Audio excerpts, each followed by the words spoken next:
இவ்வளவு இடைஞ்சல் உங்களுக்கு பண்றாங்கல்ல, உங்களுக்கு ஒரு கூட்டணி சேர முடியாம உங்களை தமிழ்நாட்டில் தனித்து விடப்பட்டிருக்கீங்க. நீங்க இதுக்கெல்லாம் காரணம் பாஜகன்னு செங்கோட்டையன் பேசுறாருல.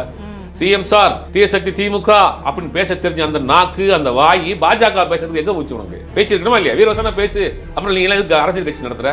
கலாச்சார சினிமா நடிக்க போலாம்ல. அது எதுக்கு கட்சி நடத்துற? நீங்க ஒரு படி மேலேயே போய் உங்க நம்பி வந்து 41 பேர் இறந்து போயிருக்காங்க. நீங்கெல்லாம் அதை பார்க்கலன்னா இதெல்லாம் ஒரு கட்சியா அப்படின்னு கொதிச்சு எழுந்துட்டார் எடப்பாடி பழனிசாமி அப்படின்னு. நேற்று நடந்த தாவேக்காவினுடைய செயலர்கள் கூட்டத்தில் ஆதவர்ஜினா பேசுறாரு. அதிமுக அட்டாக் பண்ணாதீங்க, அதிமுகவை சாப்பிட்ட. இது என்ன அரசியல், கேவலமான அரசியல் உங்களுக்கு புரியல. உங்களை காரி தூப்புறான். என்ன வார்த்தையை பயன்படுத்தணும், 2 பேரும் மாறி மாறி தெரியும். ஆனா வந்து எதையும் அதிமுக அட்டாக் பண்ணாதீங்க. திமுக ஊழல் கட்சி, திமுக தீய சக்தி, திமுக வீட்டுக்கு அனுப்புவோம், அதிமுக பேசாதீங்க. இன்னைக்கு அதிமுக அட்டாக் பண்ணிடுச்சு. புளிச்சு எடப்பாடி பழனிசாமி துப்பிட்டாரு. உங்களை என்ன பண்ணுவீங்க? நீயும் பேசாம இருப்பீங்களா? தாவேக்காங்கிற ஒரு கட்சி அவங்க ஒவ்வொரு தேர்தலுக்கும் ஒரு பார்ட்டியை உருவாக்குவாங்க. வாக்குகளை பிரிக்கிறதுக்கு தாவேக்காவை அவங்க தான் உருவாக்கி இருக்கிறார்கள். தாவேக்காவினுடைய ரோல் என்ன அப்படின்னா, அவர் வந்து ஓட்டை பிரிக்கிறது தான் அவருடைய ரோல். அவர் வந்து மேஜர் ஃபோர்ஸ் கிடையாது, பிரைமரி ஃபோர்ஸ் கிடையாது. அவர் வந்து ஓட்டை பிரிக்கிறதுக்கு உருவாக்கப்பட்ட ஒரு ஓட் ஸ்பாயிலர் தான். அந்த ஓட் ஸ்பாயிலர் யாரை ஓட்ட ஸ்பாயில் பண்றாருன்னா அதிமுக ஓட்ட ஸ்பாயில் பண்ணிட்டார். நேர்களுக்கு வணக்கம். இன்றைய நேர்காணலில் நம்மோடு இணைந்திருக்கிறார் மூத்த பத்திரிகையாளர் திரு சுபேர் அவர்கள். வாருங்கள் பேசுவோம். வணக்கம் சார். வணக்கம். இன்றைய தினம் பார்த்தீங்க அப்படின்னா முதல் முறையாக திரு எடப்பாடி பழனிசாமி அவர்கள் விஜய் நேரடியாக தாக்கத்து பேசியிருக்கிறார். ஊழல் கட்சி அப்படின்ற மாதிரி முதல்ல விமர்சனம் பண்ணியிருந்தார் விஜய். அதற்கு பதிலடியாக இப்படி பேசியிருக்கிறார். இந்த வாக்குவாதத்தை எப்படி பார்க்குறீங்க சார்? கூட்டணிக்கு வரல, முடிஞ்சு போச்சு, இனி அட்டாக் பண்ணுவோம் அப்படின்னு ஆரம்பிச்சிருக்கிறாரு. இல்லை, தாவேக்கா அதிமுக பிரச்சனையை பார்க்குறப்ப இந்த கரூர் சம்பவத்தில் முதலில் தாவேக்கா நிர்வாகிகள் தலைமறைவாக போய் ஒளிஞ்ச கட்டத்தில் இவர் தான் முதல்ல குரல் கொடுக்குறாங்க. தொலைக்காட்சி விவாதங்கள்லேயே அதிமுக சார்பில் வந்தவங்க தான் விஜய் தாவேக்கா சார்பாக பேசினாங்க. ஒரு படி மேலேயே போய் சட்டமன்றத்திலேயே எடப்பாடி பழனிசாமி ஆதரவாக பேசினார். இது சொல்லப்போனால் தாவேக்காவினுடைய ஸ்போக்ஸ் பர்சனாகவே பேசினார். அரசினுடைய குறைபாடு, போதிய காவல்துறை இல்லை அப்படின்னு நிறைய குற்றச்சாட்டுகளை வச்சார். எப்படி கூட்டணிக்கு வந்துடுவார் அப்படின்னு நினைச்சாரு. கூட்டத்தில் கூட சொன்னார், கொடி தெரியுது, கொடி பறக்குது, பிள்ளையார் சொல்லி போட்டாங்க, பிரம்மாண்டமான கட்சி வருது அப்படி இப்படின்னு பேசிகிட்டு இருந்தாங்க. தாவேக்கா அதிமுக கூட்டணிக்கான பேச்சுவார்த்தை தொடங்கப்பட்டது. எடப்பாடி பழனிசாமி விஜயும் பேசினார்கள். ஆனால் அதுக்கு முன்னையும் அந்த கட்சியினுடைய ஓனருக்கு செய்தி தெரிஞ்சு போச்சு. ஓனருக்கு, டெல்லியில் இருக்க ஓனர் வந்து 2 பேரையும் கூப்பிட்டு, நாங்கள் தனியாக ஒரு பிளான் பண்ணிட்டு இருக்கோம், நீங்கள் அதெல்லாம் பிளான் பண்ணக்கூடாது, நாங்கள் சொல்கிறத மட்டும் கேளுங்கன்னு அவங்கள பிரித்து விட்டாங்க. யார் ஓனரு? பாஜக தான், வேற யார்? ஊருக்கே தெரியும் அதிமுக யாருக்கு ஓனர் அப்படின்னு.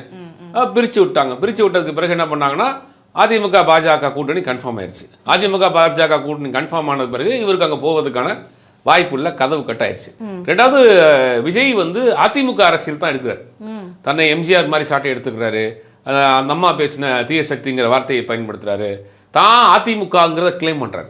அதிமுக நான் தான் அப்படிங்கிறத கிளைம் பண்ணுறாரு.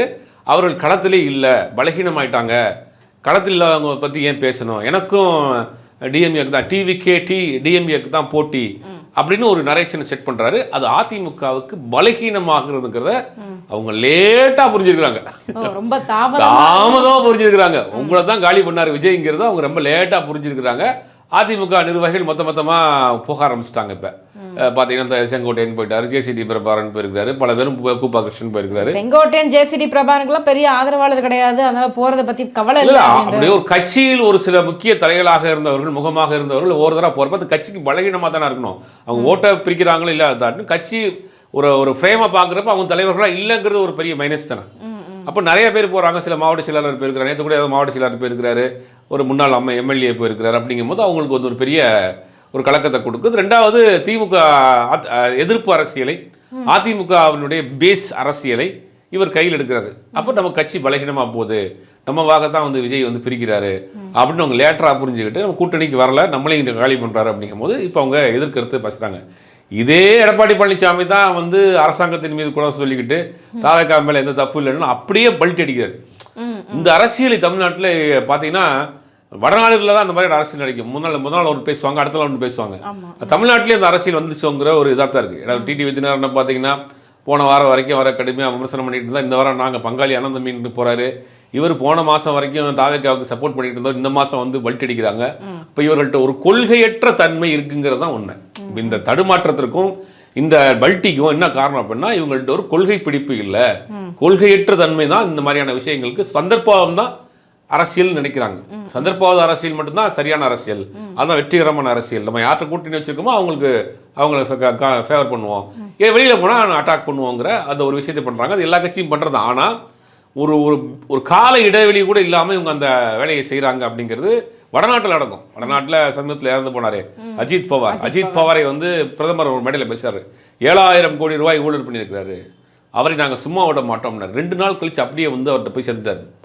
பாஜக கூட்டணிக்கு போயிட்டாரு. அவர் வந்து அப்படியே வந்து வாஷிங் மிஷினை போட்டு அவர் எழுத்துட்டாங்க. அதே மாதிரியான ஒரு அரசியலை தமிழ்நாட்டில் கொண்டு வர்றாங்களோ அப்படின்னு பார்க்க வேண்டியது. இப்போ ஒரு ஒப்பீடாவே பார்ப்போமே, திமுக கூட்டணிக்குள்ள ஒரு கூட்டணி இருக்காங்க.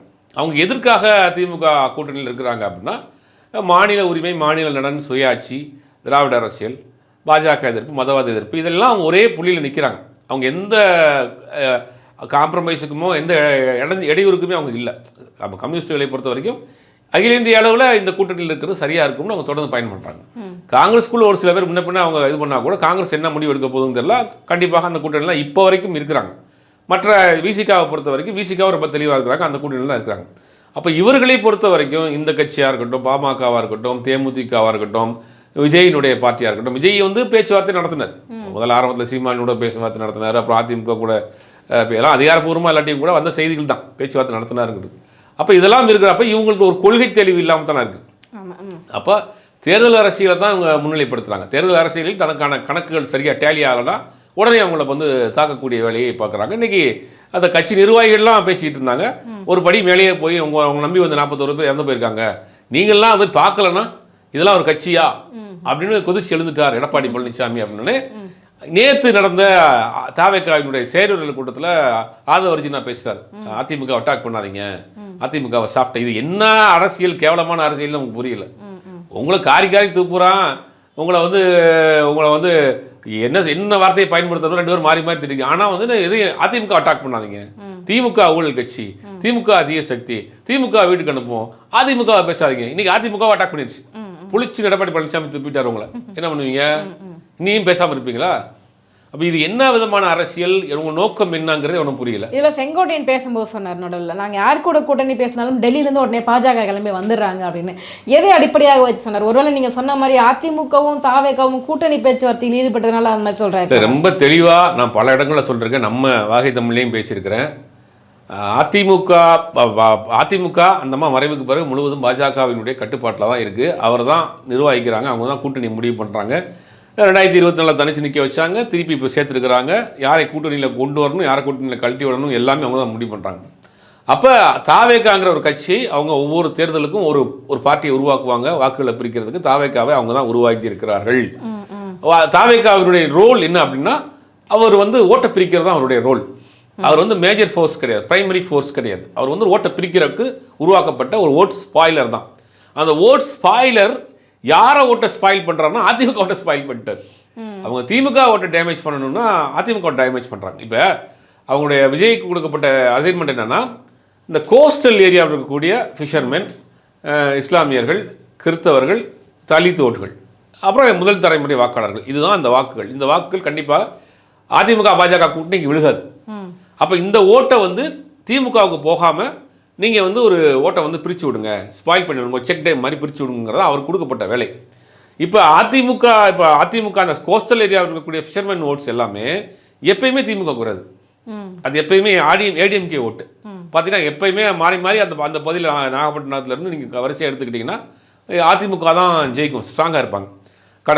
கடலூர்லேருந்து சிதம்பரம் அப்படி வரிசையாக போய் அதிமுக ஓரளவுக்கு ஸ்ட்ராங்காக இருக்கும். நாகப்பட்டினம், வேதாரண்யம் வரைக்கும் அப்படியே அதிமுக கொஞ்சம் ஸ்ட்ராங்காக சேர்க்கும். ஏன்னா எம்ஜிஆர் காலத்துலேருந்து அந்த ஓட் பேங்க் அப்படியே வச்சுருக்காரு, படக்கோட்டியில் இந்த பாடினதுலேருந்து வச்சிருக்கிறாரு. அப்போ அந்த ஓட்டு வந்து அதிமுக ஓட்டு. அப்புறம் கிறிஸ்தவர்கள் ஓட்டை கொஞ்சம் பிரிப்பானா அதில் ஒரு 50% மேலே பிரிக்க முடியல, அவங்க கொஞ்சம் வலுவான கூட்டணி இல்லாமல் போயிடுச்சு. இஸ்லாமியர்கள் ஓட்டை பொறுத்த வரைக்கும் இவருடைய செயல்பாடு பார்த்தீங்கன்னா திருப்பரங்குன்ற விஷயமா இருக்கும், பல விஷயங்களுக்கு ரொம்ப அமைதியாக இருக்கிறாரு அப்படிங்க இவர் மேலே ஒரு சந்தேகம் வருது, அந்த ஓட்டும் இல்லை. இப்போ என்ன பண்ணுறாரு, திமுக எதிர்ப்பை கையில் எடுத்தோடனே அதிமுக ஓட்டு இந்த பக்கம் வருது. அப்போ இவர் என்ன பண்ணுறாருன்னா, உனக்கு ஸ்பாயிலராக தான் வச்சிருக்கிறோம், நீங்கள் 2 பேரும் கூட்டணி போட்டு நீங்கள் 2 பேரும் மெயின் பிரைமரி ஃபோர்ஸ் ஆயிடக்கூடாது, உங்களையெல்லாம் வந்து தலைவராக்கிறதுக்காக நாங்கள் வந்து டெல்லியில் உட்காந்து வேலை பார்த்துட்டு இருக்கிறோம், வாரம் நாங்கள் வந்துகிட்டு இருக்கோம் பிளேட்டை பிடிச்சி, எங்களுக்கு ஒரு வேலை இல்லையா, நாங்கள் கால் விடணும்ப்பா அப்படிங்கிறத அவங்களுடைய திட்டம். அப்போ இவங்க 2 பேரும் ஒரு டீலிங் போடுறாங்க. அதிமுகவும் தாவேக்காவும் ஒரு கூட்டணி போட்டு ஒரு டெபுட்டி சிஎம்மா வந்து தாவேக்கா தரப்புலையும் சிஎம்மா வந்து அவங்க இருக்கணும். அது தெரிஞ்சு போய் தான் கிட்டத்தட்ட 6 மாதத்துக்கு முன்னாடி அவங்க வந்து கூட்டணியை வந்து ஃபைனல் பண்ணுறாங்க. அதற்கு பிறகு என்ன பண்ணுறாங்க, அந்த கூட்டணி முடிஞ்சு போச்சு. அப்புறம் விசிகாவை கூப்பிட்றாரு, காங்கிரஸை கூப்பிட்றாரு. இப்போ வரைக்கும் எந்த கட்சியும் அவரோட கூட்டணி இல்லை அப்படிங்கிறது தான் முடிவாக இருக்குது. இல்லை, எஸ்ஏசி வந்து ஓப்பனாகவே சொல்லியிருக்காருல்ல, காங்கிரஸ் வந்துட்டு தாவேகா பக்கம் வந்தாங்க அப்படின்னா அவங்களுடைய ஆட்சியும் மாண்பும் வந்து பாதுகாக்கப்படும், ஆட்சியிலும் அதிகாரத்திலையும் பங்கு கிடைக்கும், அந்த மாதிரிலாம் சொல்லியிருக்காருல்ல. சரி, உங்களுக்கு எத்தனை % ஓட்டு இருக்கு, எத்தனை தேர்தலை சந்திச்சிட்டீங்க? இந்தியாவை பல முறை ஆண்ட கட்சி, தமிழ்நாட்டில் இன்னைக்கு ஒரு வலுவான 18 சட்டமன்ற உறுப்பினர் உள்ள ஒரு கட்சி. நீங்கள் வந்து இந்த காங்கிரஸை காப்பாற்றுறேன், நாங்கள் தான் காங்கிரஸ்க்கு வாள் கொடுக்க போகிறோம், எங்கள்கிட்ட வந்தால் காங்கிரஸ்க்கு பூஸ்ட் அப்படின்னு சொல்கிறாரு. இது எந்த விதத்தில் நியாயம்னு தெரியல. ரெண்டாவது, இவர் பேச்சே அங்கே எடுபடாது. இவரையே அங்கே வீட்டுக்குள்ளே வருதில்ல விஜய். இவர் தனியாக உட்காந்து இவர் கடையை போட்டு தன் பையன் கூட நல்ல பேர் வாங்குறதா பண்ணிட்டு இருக்காரு. அப்படிங்கும் போது அவருடைய ஆசையை பேசுகிறார். நீங்கள் காங்கிரஸை பொறுத்த வரைக்கும் நேற்று கனிமொழி அவர்களும் அவங்க மீட் பண்ணியிருக்காங்க. அது கூட்டணி சம்பந்தமான பேச்சுவார்த்தை போயிட்டு இருக்கு. ஆல்மோஸ்ட் அவங்க ஃபைனலைஸ் ஆயிடுச்சுட்டாங்க. இருந்தாலுமே கூட திமுக தரப்புல இருந்து ஒரு சில பேச்சுக்கள் வருது இல்லைங்க சார், உங்களுக்கு என்ன பூத் கமிட்டி கூட ஆள் கிடையாதுன்ற மாதிரியான பேச்சுக்கள்லாம் வருது. அவங்க தரப்புலையும் பேசுறாங்கல்ல, ஆட்சி அதிகாரத்தில் பங்கு கடுமையாக விமர்சனம் பண்றப்ப அதை வந்து நம்ம எடுத்துக்கிற முடியாது. இப்போ இந்த விஷயத்தை பொறுத்த வரைக்கும் 2ஆம் கட்ட தலைவர்கிட்ட பேசிட்டாங்க. 2ஆம் கட்ட தலைவர்கள் பேசி முடிச்சதுக்கு பிறகு தான் கனிமொழியும் அவங்களும் ராகுல் காந்தி மீட் பண்ணுறாங்க. ஆல்மோஸ்ட் அவங்க பேச்சுவார்த்தை முடிச்சுட்டாங்க. இந்த திமுக கூட்டணியில் வரக்கூடிய தகவல் என்னன்னா, எல்லா கட்சிகளுக்கும் போன முறை எத்தனை சீட் வாங்கணும் அப்படியே கொடுக்குறோம் அப்படின்றாங்க. ஏன்னா யாரா ஒருத்தவங்களுக்கு ஒரு சீட் கூட கொடுத்தாலுமே சிக்கல், எல்லாரும் கேட்பாங்க. அப்போ போன முறை நீங்கள் 25 சீட் வாங்கினா உங்களுக்கு 25 சீட் கொடுக்குறோம், பிசிக்கு 6 சீட் வாங்கினா 6 சீட் கொடுக்குறோம், உள்ளாட்சி அமைப்புகள் வேணா உங்களுக்கு ஏதாவது முன்ன பின்ன சீட்ஸ் அதிகமாக பேசி எடுத்துக்கலாம் அப்படிங்கிற மாதிரி தான் அவங்க முடிச்சிருக்கிறாங்க. ஆல்மோஸ்ட் அவங்க 25 சீட்டுக்கு அவங்க 30 கேட்குறாங்க, 28ங்கிற மாதிரி இருக்குது. 25க்கு அதிமுக காங்கிரஸ் திமுக கூட்டணிக்கான பேச்சுவார்த்தை முடிந்து விட்டது. இன்னும் ஒரு சில நாளில் ராகுல் காந்தி தமிழ்நாடு வர்றாரு. வரப்போ தமிழ்நாட்டில் வந்து முதலமைச்சரும் ராகுல் காந்தி சந்திக்க போகிறாங்க. ஆல்மோஸ்ட் அந்த பிரச்சனையெல்லாம் முடிஞ்சு கிளியர் ஆயிடுச்சு. இது அந்த பக்கம் முடிஞ்சிருச்சு. இப்போ முடிஞ்சதுன்னு தெரிஞ்சது பிறகு அவர் பேச ஆரம்பிக்கிறார். எஸ்எஸ்சி திமுக காங்கிரஸ் கூட்டணி முடிஞ்சு போச்சியா அப்படின்னு தெரிஞ்ச பிறகு தான் இவர் வேக வேகமாக பண்ணுறாரு. பாஜகவை பொறுத்த வரைக்கும் தாவேகாவை ஒரு பலமுள்ள கட்சியாக உருவாவதற்கு விட மாட்டார்கள். ஏன்னா அவர் ஓட் ஸ்பாய்லர் தான், அவர் மெயின் ஃபோர்ஸ் கிடையாது, பிரைமரி ஃபோர்ஸ் கிடையாது. முதன்மையான ஒரு சக்தியாக தமிழ்நாட்டினுடைய இன்னொரு ஆல்டர்னேட்டிவ் கட்சியாக வர விட மாட்டாங்க. மேடையில பேசும்போது பாத்தீங்கன்னா எனக்கு அழுத்தம் இருக்குதா, ஆமா எனக்கு அழுத்தம் கொடுக்குறாங்க தான் அப்படின்னு ஓபன். யாருக்கு என்ன சொல்றாரு ஓபனா? யாருக்கு அழுத்தம் கொடுக்குறாங்க? தமிழ்நாட்டு மக்கள் அழுத்தம் கொடுக்குறாங்களா? எனக்கா பயப்படுற ஆளா சொல்லு, இது தைரியமான ஆளாச்சப்பா, ஆடு எப்படி காணா போச்சு சொல்லு அப்படின்னு சொல்ற மாதிரி யார் உன்னை அழுத்தம் கொடுத்தா சொல்லு, அதை சொல்ல மாட்டேங்கிற நீங்க. அப்போ வந்து ஒண்ணுமும் பாஜகவை பயம், ஏன் எல்லாம் பயம். பாஜக தான் உருவாக்கி வச்சிருக்க ஓனரு, சார்ஜ் ஷீட் போட்டு ரெடியாக வச்சிருக்காங்க. பேரை மட்டும் தான் அதில் VIJAY தூக்குடா அவனை அப்படின்றாங்க காலையில். அப்படிங்கும் போது அவர் எல்லா பிடிமானமும் கையில் இருக்கு. நான் சொல்கிற வேலையை கேளு, தனியாக நிற்கிறியா 234 ஓட்டு வேட்பாளரை போடு, நான் சொல்கிற வேட்பாளரை போடு, ஓட்டை பிரித்து விடு. அதுதான் வேட்பாளர் கூட பாஜக தான் டிசைட் பண்ணணும்னா அந்தந்த தொகுதி என்ன கம்யூனிட்டி இருக்கோ அந்த கம்யூனிட்டியில் சொல்கிற வேட்பாளரை போடு, ஓட்டுகளை பிரிக்கிறதுக்கு அப்படி தான் பண்ணு, நான் சொல்கிறத மட்டும் கேளுன்னாங்க. இருந்தாலும் விஜய் ட்ரை பண்ணி பார்க்குறாரு, காங்கிரஸ் கூட முயற்சி பண்ணுறாரு. அப்போ உடனே படத்தை முடக்கிறாங்க. டிடிவி கூட முடுக்கிற பேசி பார்த்தாரு. டிடிவி ஒன்று டிடிவி OPS இவங்க 3 செங்கோட்டையன், இவங்க 3 பேருமே டிவிக்கே கூட பேசிட்டு இருந்தாங்க. அது என்ன பண்ணாங்க, செங்கோட்டையன் தப்பிச்சவர் உள்ளே போயிட்டாரு, மிச்சம் 2 பேரையும் கட் பண்ணி விட்டாங்க. இப்போ வரைக்கும் போன வாரம் வரைக்கும் OPS பேசிட்டு இருக்காரு. ஆமா, OPS அங்கே தான் போய் சேர போறதா சொல்லிட்டு இருக்காரு. அவர் முடிவு எடுக்க முடியாமல் அங்கேருந்து பிரச்சனை கொடுக்க OPS சேர்க்காதன்றாங்க, காங்கிரஸை சேர்க்காதங்கிறாங்க, டிடிவி சேர்க்காதங்கிறாங்க. அப்ப இவர் தனித்து விடப்பட்டு ஓட்ட பிரிக்கிறதுங்கிறத வேலை. இவ்வளவு இடைஞ்சல் உங்களுக்கு பண்றாங்கல்ல, உங்களுக்கு ஒரு கூட்டணி சேர முடியாம உங்களை தமிழ்நாட்டில் தனித்து விடப்பட்டிருக்கீங்க நீங்க. இதுக்கெல்லாம் காரணம் பாஜகன்னு செங்கோட்டையன் பேசுறாருல, சிஎம் சார் தீயசக்தி திமுக அப்படின்னு பேச தெரிஞ்ச அந்த நாக்கு, அந்த வாயி பாஜக பேசுறதுக்கு எங்க போச்சு உனக்கு? பேசிருக்கணுமா இல்லையா? வீரவசனா பேசு. அப்புறம் நீங்க எல்லாம் எதுக்கு அரசியல் கட்சி நடத்துற? கலாச்சார சினிமா நடிக்க போலாம்ல, அது எதுக்கு கட்சி நடத்துற நீங்க? பாஜக பேசுறதுக்கு உனக்கு துப்புல திராணி இல்லை. திமுக மட்டும் நேற்று கூட இதில் பேசுகிறார், திமுக ஆட்சிக்கு வந்துடக்கூடாது, தமிழ்நாட்டில் திமுக தீய சக்தி. யார் தீய சக்தி? உங்கள் மேலே உங்களை யார் டெல்லிக்கு கூப்பிட்டது? உங்கள் படத்தை யார் முடக்கி வச்சிருக்கிறது? உங்களுக்கு கூட்டணி சேரவிடாமல் பண்ணது யார்? எல்லாம் பாஜக. உங்கள் நிர்வாகி செங்கோட்டையனே சொல்கிறாரு. அதை பற்றி பேசுறதுக்கு பயந்தான் ஏன் அரசியல் கட்சி ஆரம்பித்தேன்? அப்போ இது முழுக்க ஒரு தெளிவில்லாத ஒரு இயக்கமாக தான் இருக்குது. அதனால இன்னைக்கு எல்லா தரப்பும் அடி விழுகுது. ஒரு பக்கம் திமுக, அந்த பக்கம் திமுக மேக்சிமம் பெருசாக அட்டாக் பண்ணுறதில்ல நேரடியாக. இப்போ அதிமுக நேரடியாக நேற்று வரைக்கும் ஆதரவு கொடுத்துருந்த அதிமுக அட்டாக் பண்ண ஆரம்பிச்சிட்டாங்க. அப்போ இதுலேருந்து என்ன தெரியுதுன்னா, ஒரு கொள்கையற்ற ஒரு கூட்டம், ஒரு தைரியமற்ற நிலையான ஒரு கூட்டமாக இருக்கிறதுனால தான் இவங்களுக்கு இது மாதிரியான பிரச்சனைகள் தொடர்ந்து வருது. இப்போ 4 முனை தாக்குதல் காலம் இருக்கார் விஜய். எப்படி சமாளிக்க போகிறாங்க? ஒரு பக்கம் அதிமுக, திமுக, பாஜக, நாம் தமிழர் ஆல்ரெடி அடிச்சிட்டு இருக்காங்க. இதெல்லாம் சமாளித்து யாரும் கூட்டணி இல்லாம எப்படி கரை சேர போறாரு தெரியல. இப்போ நீங்க சொன்ன மாதிரி வந்து அதிமுக ஓட்டுகள் தான் வந்து ஸ்பாய்லர் பண்ணுவாங்க அப்படின்வாங்க. அப்ப திமுக ஓட்டுகள் வந்து அப்படியே சேஃபா இருக்கும் அப்படின்னு இல்ல எடுத்துக்கலாம். அதுலயும் ஒரு குறிப்பிட்ட சேதாரம் இருக்கும், அதெல்லாம் இல்லாம இருக்காது. எல்லா கட்சிக்கும் தான் வாங்குறாரு. மேஜர் ஓட்ஸ் அதிமுக ஓட்ட தான் பிடிக்கிறாரு. திமுக ஓட்டையும் பிரிக்கிறார். திமுக ஓட்டில் ஃபர்ஸ்ட் டைம் ஓட்டர்ஸ், ஒருவேளை கிறிஸ்தவர் ஓட்டர் எல்லாம் பிரிக்கிறார். அதெல்லாம் பிரிக்கிறார், மாற்றக்கிறது. ஓபிஎஸ் வந்து விஜய் கூட சேர்ந்துட்டாங்கன்னா தென் மாவட்டங்கள்ல ஓரளவுக்கு ஜெயிச்சிட முடியுமா சார்? ஓரளவு ஓட்டு வங்கியவாது எடுத்துக்க இல்ல அது என்ன சிக்கல் வரும்னா பாஜக விடாது. அப்படி நீங்க ஒண்ணு தேர்தலை புறக்கணிங்க ஓபிஎஸ் டிடிவி இவர் கூட விஜயோட சேர விட மாட்டாங்க. சேர்ந்தா தென் மாவட்டத்தில் இருக்கக்கூடிய முக்குளத்தூர் ஓட்டு விஜய்க்கு போயிடும். அவங்க பெரிய கோவத்தில் இருக்காங்க, கடும் கோவத்தில் இருக்கிறாங்க அதிமுக மேல, எடப்பாடி மேல. டிடிவி வேற அவங்க வழியை கொண்டு போயிட்டாங்க மிரட்டி அப்படின்ற ஒரு கோபம் இருக்கு. அப்படியே ஓட்டு இந்த பக்கம் ஷிஃப்ட் ஆயிரும். அது தேவையில்லாத பெரிய ஒரு சிக்கலை கொடுத்துரும். அதனால தான் பாஜக நிர்வாகிகள்லாம் ஓபிஎஸ் இங்கே வந்துடுவார் காலையில் இன்னைக்கு காலைல வரைக்கும் பேசிட்டு இருக்காங்க. இன்னைக்கு காலைல கூட 2 சேனல்ல திட்டவட்டமா சொல்லிட்டார் இபிஎஸ் வாய்ப்பே இல்லை அப்படின்ட்டார். பொதுக்குழுவில் கூடி நாங்கள் முடிவு எடுத்துட்டோம்ட்டார். அப்படின்னா ஓபிஎஸ்சி அந்த பக்கம் விடாமல் இந்த பக்கம் விடாமல் பேசாமல் வீட்டில் இருங்க, இந்த தேர்தலை புறக்கணிங்கிற முடிவு கொண்டு வந்து விட்டுருவாங்களோங்கிற ஒரு சந்தேகம் இருக்கு. இது வந்து ஒரு மிகைப்படுத்தப்பட்ட கேள்வியாக கூட நீங்க எடுத்துக்கோங்க. இது நடக்கிறதுக்கான வாய்ப்புகள் இல்லை. சீமான் வந்து டிக்ளேர் பண்ணிட்டாரு, தமிழ் தேசியமும் திராவிடமும் ஒண்ணுன்னு விஜய் பேசுறது எனக்கு பிடிக்கலன்னு சொல்லிட்டாரு. ஒருவேளை இவங்க 2 பேரும் கூட்டணி அமைஞ்சாங்க அப்படின்னா அதனுடைய வெற்றி வாய்ப்புகள் எப்படி இருக்கும்னு நினைக்கிறீங்க? இல்ல வாய்ப்பே இருக்காது. அதான் வாய்ப்புல நான் முன்னாடியே சொல்லிட்டேன். ஒருவேளை அப்படி இணைஞ்சாங்கன்னா அதுக்கான வாய்ப்புகள் ஒருவேளை இருந்தா தம்பி விஜய் வந்து நம்ம தம்பி தான். அண்ணன் தம்பிக்குள்ள 1000 பிரச்சனை இருக்கும். நாங்க இப்ப சேர்ந்துக்கிறோம், அடிச்சுக்கிறோம், நாங்க 2 பேரும் ஒன்னா சேர்ந்து ஜெயிக்க போறோம்டா அப்படின்னு திருப்பி அதை மாத்தி பேசலாம். அரசியல்ல என்ன வேண்டாலும் நடக்கும், சொல்ல முடியாது. இந்த கூத்தெல்லாம் தமிழ்நாட்டில் அரசியல்ல பார்த்தது இல்ல. அப்படி பார்த்துருவோமோங்கிற சந்தேகங்களாம் கூட வந்து போகுது. ஓகே சார், கண்டிப்பாக எங்க கேள்விகளுக்கு ரொம்ப சிறப்பான பதில் சொன்னீங்க சார். ரொம்ப நன்றி.